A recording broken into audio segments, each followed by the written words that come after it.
I'm Scott Al Miller, and this is my life living in Latin America. Now, before we get started, let's get some of the necessary logistics out of the way right at the beginning. It is the 1st of January, 2025. Happy New Year, everyone. This is our 6th year of regular vlogging. This is really incredible, actually, for us. We've had, since mid-2018, we've been vlogging relatively regularly, and since mid-2021, we have not missed a single day, with many days being 3 to 5 episodes, most of them short, with one major daily episode. That is well over 1,600, I think, dailies since we've missed a day. So it's really exciting to have all of you along as we start 2025 together. And that makes it a perfect day to talk about a topic that we've kind of hinted at quite a bit, but we've never really dug into and explained. And that is the concept of culture shock therapy. That's right. Culture shock therapy. So we put it all together into one.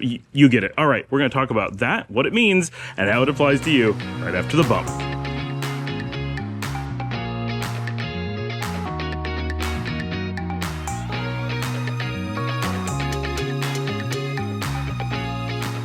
I am typically filming in my home country of Nicaragua, but right now I am in Houston, Texas for the holidays, and I'm going to be here for a little while, and then I'm going to be in New York until about mid-January. So you're going to see a number of episodes filmed around the United States before we get back to fresh episodes being filmed in Nicaragua. So for those looking for the newest like images of Nicaragua behind me, that'll be coming in a few weeks. So stick with us for that. I also want to mention real quickly, this is the first day that we are filming an entire episode on the new GoPro 13 that we just got, and this is being filmed with the super wide lens. We're testing that out. We can't do HLG with the super wide lens. I have no idea why, but I just wanted to see how this looks. So you're getting a chance to see my in-laws' backyard while we are here, and the dogs running around all behind me. All right, so what do we mean by culture shock therapy? Well, let's talk about what culture shock is. I mean, that should just take a second, right? When you move to a new country, there's this general just impact of all the things that change. And this includes a lot of different things.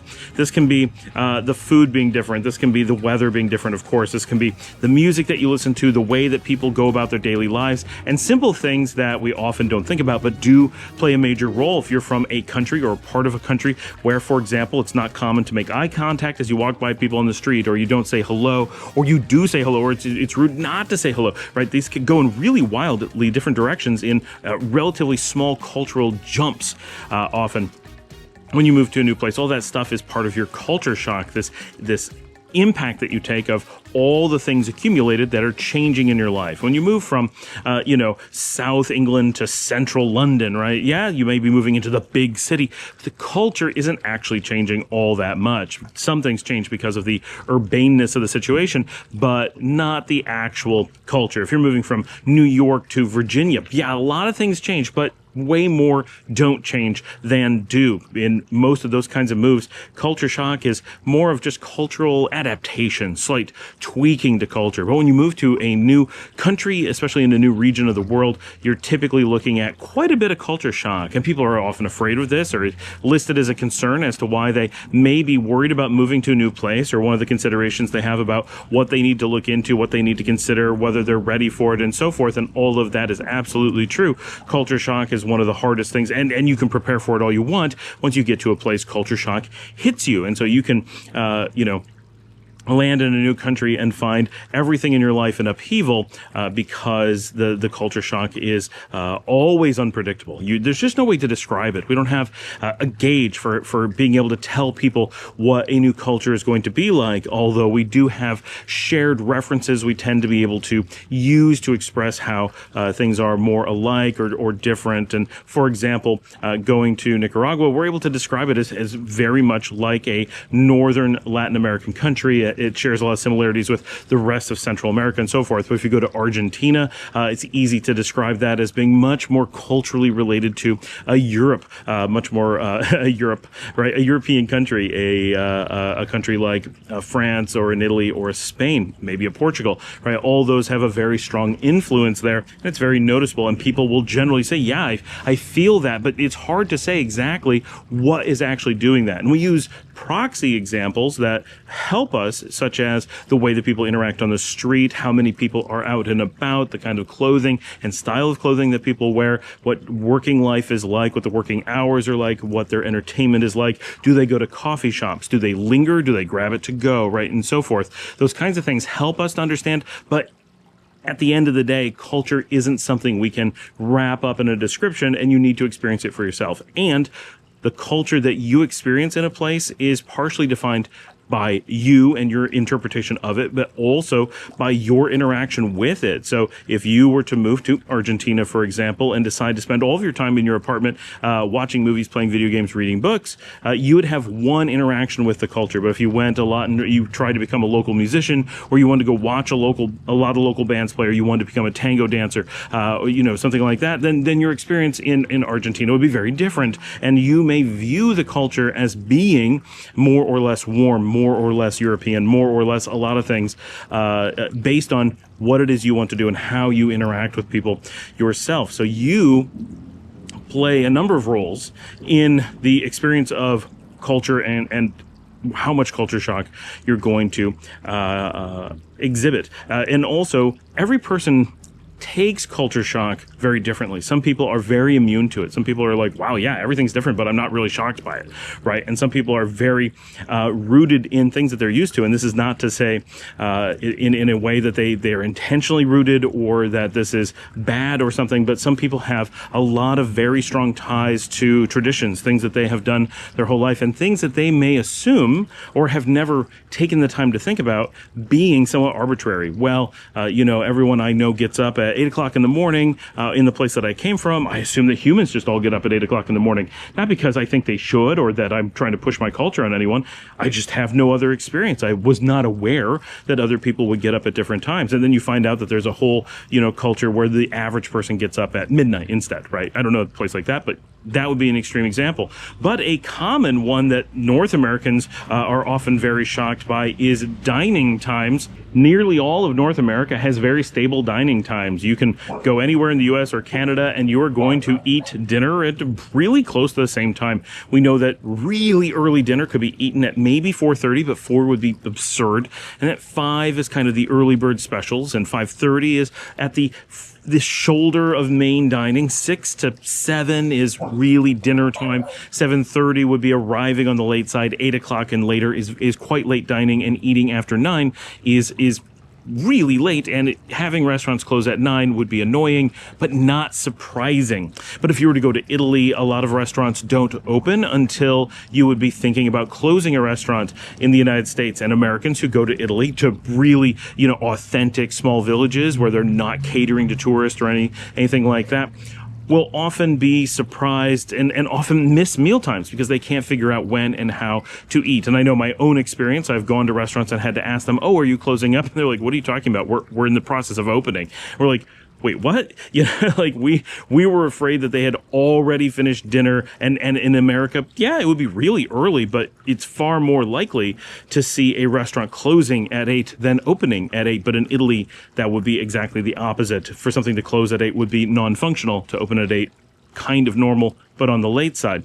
So those kinds of things. But you go to Argentina and they're even later, maybe an hour later than Italy. So to a North American traveling to those places, often it's a really large shock. Those places know that they're outliers on the global stage, so rarely do they travel other places and really get hit with, I can't believe it's like this in this particular instance. But they are equally needing of adjustment to how do you eat so early, and what do I do about not being able to find food at the hours I want to go eat naturally, right? Those are big adjustments.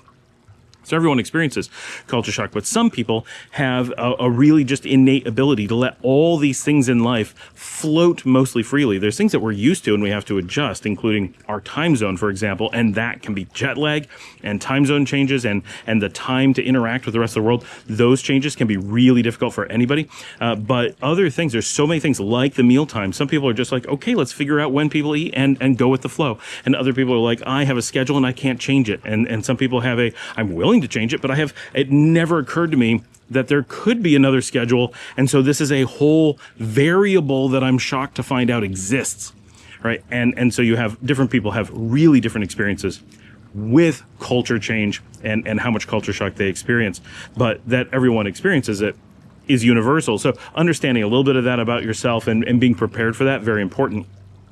But what do we mean by culture shock therapy? So with a lot of my audience are looking at becoming expats, and for a lot of different reasons. And some people, it's really simple, right? we've come to that point in our lives where our economics say living in a place that costs less and I get more for my money. That's a really smart way to go. And I'm just going to have a lot more relaxed retirement because of that. Or a real, I want a place that's safer. I spent my life living on the south side of Chicago, and now I want someplace that's not the south side of Chicago. Great. All that's fine. So there's some really concrete, like I'm just moving because this makes sense for my life plan. Okay. But a lot of people are also moving for emotional reasons, whether they're upset about where they are, really excited about where they're going to, or, and this is important, and we talk about in some of the videos, the power of the expat, right? And in that, I talk about how just not living in your home country, whatever that country is, gives you a certain amount of power. It breaks some of these, like those bonds I was talking about, those things that create culture shock. That's why when you move from, say, the United States to Nicaragua as your first move to a new country, there's going to be a really big culture shock. But if you move from Nicaragua to, say, Uganda or Kenya, chances are the culture shock is going to actually be quite a bit less, even though the cultural jump is probably quite a bit more. And that's because we've taken all these things that we have grown up with as assumptions and taught us ourselves that they aren't assumptions, that they are things that are unique to where we were. And while Nicaragua in most cases will only tweak them slightly, dinner time is an hour different than North America. Okay, I learned that in a day or two, right? And many times I just overlook it, but I'm aware that they eat at different times. They eat more rice and beans instead of potatoes. Okay, I've got that, I've internalized that, right? These aren't major leaps. It's not like food you've never seen before most of the time. But you go to Central East Africa, and suddenly there's entire cuisines you're not familiar with, and suddenly the language doesn't sound like anything you're familiar with, and the way that people do all kinds of things are just very different. But you've learned from moving to your first country that these things are up in the air, that they're all going to be readjusted as you move to a new culture. And so it's actually generally dramatically easier once you're moving on to another culture rather than your first leap. That first leap is the first one that says the things you learned as a baby and that were just inherent and that you never questioned and you never thought about. Most people never think, are the times that we eat meals set in stone? Is this intrinsic or is it cultural? Who cares? It's what everyone does, so I don't care, right? But do you need to eat breakfast? No, a lot of cultures don't. Do you need to have coffee in the morning? Yes, everyone needs coffee in the morning. That's universal. Is dinner your big meal? What could lunch be your big meal? Yeah, in a lot of the world, it is, right? And these things are all little assumptions that we grow up with. This is just how it is, and once we realize, okay, so as people are looking to move abroad, and the power of the expats, just breaking these bonds, just realizing how easy it is for you to move to new places, as many as you want, learning the skills of travel, the skills of relocation, of immigration and expatting and so forth, you become more powerful. You gain protections, you gain confidence, you gain emotional status that most people who never do this generally don't have. And while you could, in theory, have many of those powers, many of those flexibilities without being an expat, some of them you can't. Just by living in a country that is not your home country does give you some flexibility and some protections. Now, there's also some protections that come from living in your home country that you give up. So it's a trade-off, but I think the winning generally goes towards being an expat overall. But one of the things we don't talk about really, or we only barely hint at in that discussion, is the value at the emotional level. And this is where the shock therapy comes in.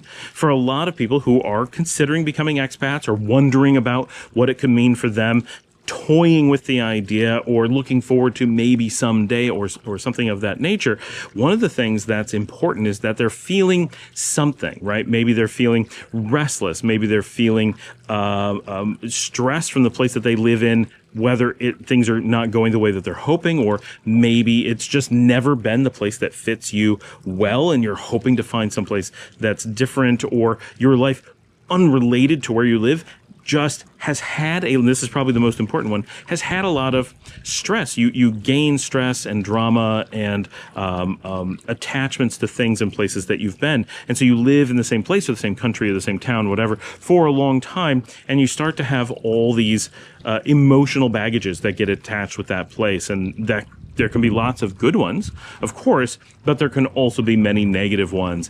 And once we start having a lot of negative baggage with a place that we're in, that can become very difficult. It can become very stressful and difficult to disassociate from those things. And people often become trapped with those emotional feelings. Now, of course, seeing a good therapist or seeking answers within yourself, those things may be great ways to go and may, for a lot of people, solve things. But for a lot of people, something that can serve as a really important emotional tool is the idea of massive life change. And therapists will sometimes say this, right? I don't know how often, right? But they can use, maybe you need a new house, a new apartment, maybe you need a vacation, maybe you need a new job, maybe you need to move to a new village or a new neighborhood or a new state, right? And to make a really dramatic version of that, if you move to a new country that has a new culture, what if you change literally everything you could possibly change in your life short of volunteering to go live on the space station? If you shake everything up, this gives you the possibility of inducing culture shock as a healing tool. It's an opportunity for you to start over in more ways than you would ever imagine. This gives you a chance, and of course, you can mitigate some of these things if not all of these things make sense for you, right? You want to bring your friends with you, talk friends into or family into moving with you, right? Like that's totally an option, right? And for people we know, sometimes this really happens. And we had friends come with us to Nicaragua, right? Like it wasn't like we can't do it without them, but we did it all at about the same time. By moving to a new place, you're forcing new income or new job or a new way of working if you're keeping an old job and moving. So if you work from home, for example, it still is going to shake up as much as you can. Of course, you can change jobs as well, even if you don't absolutely have to. But for most people, it's going to mean some major change of working conditions, working environment, working location, and so forth. It gives you a physical new location in every sense. In many cases, it's going to give you a new language. It's going to give you new food to experience, new everything, new grocery stores to shop at, new brands to be aware of, new places to go, new places to vacation, new airports to use. Every single conceivable facet of life is going to be shaken up and given to you again. It's kind of like a rebirth experience, right? When you first are born, all these things are set by convention, right? What time is dinner? What is the standard meal? Which meal is the big one? Where do you go? How do you interact with a restaurant? What kind of money do you use? How expensive are things? What's the weather like? What is the weather like at different times of day or year? What seasons are there? And so forth. So many of the basics of life actually get potentially shaken up. The farther you go, the more dramatic the cultural change, the more the box of all your life events gets shaken, but it still gets shaken. You kind of start over with so many things, which is scary, obviously. But it's also powerful in a healthy, healing way. It gives you that chance to sever mentally all this emotional baggage and be like, well, I'm kind of like a new person. I'm in a new world. I'm doing all new things. And for a lot of us, it is a really powerful tool to allow ourselves to evaluate so many parts of our lives that normally we would not feel we could evaluate, right? Do I like living in cities or countryside? Do I like living in the mountains or by the ocean? Do I like getting up and working during the day or at night? Do I like working online or going into an office? Do I want to go shop online or shop in person? Who do I want to be my friends? What do I want to be my entertainment? If you have a group of friends and a tradition of doing certain types of entertainment in your old life and you get to a new one, you can really easily redefine those things. And of course, that should sound like, well, wouldn't it be easy to redefine that back home? Yeah, it should be. But for many people, it's not. The emotional momentum, the inertia of life is often something that's very difficult for people to overcome. Legitimately, as humans, this is something we all struggle with. Some people less so than others, but for many, maybe the average person, it is an overwhelming force on our lives, and it's not something that we can break free from on our own. But moving to a new place generally breaks those bonds for people and gives so many people an unexpected new lease on life, a whole new shakeup, a whole new way to approach their lives. And generally for the first time, it is an opportunity to really define how you want your life to interact. Of course, you don't define the culture that you're in, just like you didn't define the one that you were born into. But the one you were born into, you grew up with family and school and friends that are very locality based, and you have very little control over them. And that's not a bad thing, right? You need these things assigned at birth, basically, right? Your culture, your surrounds are assigned at birth. It's a funny way to use that term, but it's true, right? And so you learn all these conventions and you get into this inertia, and that inertia exists long before you have any ability to have real input into it, and certainly before you have any understanding of what those decisions are. They're not really decisions. They're things that just happen to you, right? So your first life really is defined by happenstance, but becoming an expat and moving to a new place, your first decision is picking the place you're going to move to and the culture you're going to move into and embrace, or not embrace, as the case may be. And in doing so, you are taking the first steps to intentionalize your life, to actually purposefully decide what your life is going to be like and define as many aspects of it as you want to define. This is your chance to stop the inertia, break the momentum, and really sit down and say, here's the life that I want to have, and start putting that together. And so that's why I think of this as culture shock therapy. This is actually amazingly therapeutic, whether intentionally or accidentally, for so many people. Many people simply need some change, and relocation is what enables that or empowers that, or in many cases they may feel that it is their only option, generally for financial reasons. They just need to move someplace where they can afford to retire better, or retire at all, or retire early, or live and do the job that they want to do. You want to be a struggling artist and do digital art online. Well, doing so from a low-cost country is going to be far more viable than doing so from a high-cost country, for example. So a lot of people have a lot of reasons why they may do this. It has nothing to do with improving their mental health or their life condition, but in doing so, quite often, they end up discovering that they have found an amazing therapeutic tool that has also given them all this power as an expat and all this emotional freedom, this life redefining moment where the power of making really broad and deep and grandiose decisions about what they want their life to be like is put into their hands in a way that you could never in a normal person's life, because you have to define so many of these things. As a baby, as an infant, as a toddler, you have so much of what you're going to do, even the language that you're going to speak. These things all have to be defined by where you started off. And this is, for most people, in almost all people, the only event in your life that's going to give you an opportunity to really step back and say, what language do I want to speak? What time zone do I want to be in? What type of climate do I want to live under?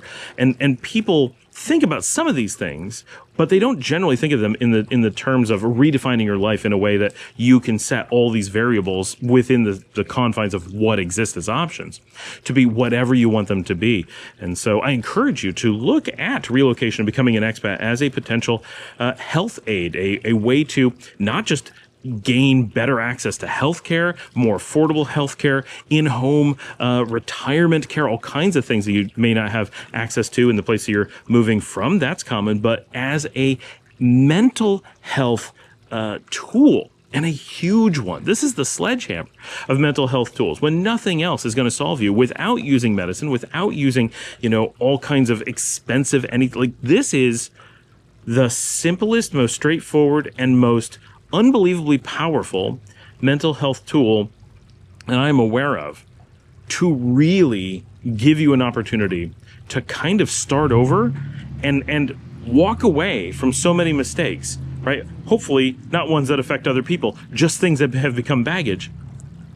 And free yourself from things that you probably shouldn't be holding on to. Now, obviously, there are many people with much deeper mental health issues that cannot possibly be solved by relocating anywhere. And I'm not suggesting anything of the sort. Of course, if you need to see a psychiatrist, a psychologist, you need to talk with them and see if this is something that may be helpful for you. This is not medical advice. This is an idea, right, that people need to be aware of, that this kind of therapeutic way to shake up your life, this means of redefining who you are, exists, and people overlook it. I know so many expats, and they would never have stepped back and thought of what they did in these terms, because that's not what they thought they were doing. And it may not be why they were doing it. In almost no cases is this why they were doing it. But I think if you really sat down and say, did this happen to you? Maybe there's a bunch of things that they really liked from their old life and they just brought them on anyway because they weren't trying to escape anything. They weren't trying to reset anything. So they wanted to take things that they liked. They liked the time that they had dinner. They like having a big meal at night. They like going to bed at 9 p.m., right? All those things are things that they liked and they brought with them, and that's fine. They weren't trying to reset. But if they wanted to reset, they had that option. And that is power, and something to think about when you're looking at all these concerns about culture shock.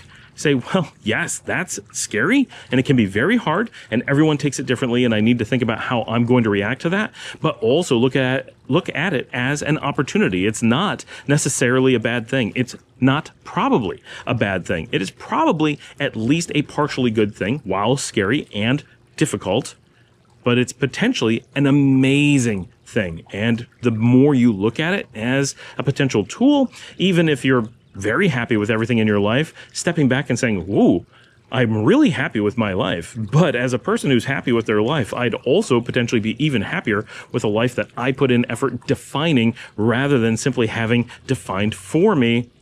Wow. That's a really powerful way to look at relocation. And I think just having that mindset would save a lot of people from bad relocation decision making, because so often decisions are made using the momentum of a past life. Well, this is what I did in my past life. I need to recreate it in the new one. Of course, but it's not of course. It should be, really? Why would you recreate anything unless you sit down and say, this is something I really like, the alternative I like less, so I'm going to recreate that, right? Nothing wrong with recreating things from your past life, but you should be doing so intentionally and not just because there's momentum going and you're bringing that momentum with you. Let it go. Allow culture shock therapy to do its job and potentially make your new life an even better one that you're even happier with. Thanks for joining me. Like and subscribe. If you'd like to help support the channel, you can buy me a coffee at buymeacoffee.com/ScottAllenMiller. We have a membership that is new at the end of 2024 that the link should be right down there. There's a join button, and that's just $5 a month and helps with, and both things help so much with all of the cost and expense it takes to do this show. I'm very excited about all the things we're doing in 2025, from new equipment to finally being able to hopefully drive around Nicaragua, see a lot more places, travel a lot more, just do so much more filming and interesting things. 2025 is going to be a really exciting year for the show. I am very confident in that. Thanks for joining me. I will see all of you tomorrow and every day thereafter in all the new year. Happy New Year's. I'll see you all tomorrow.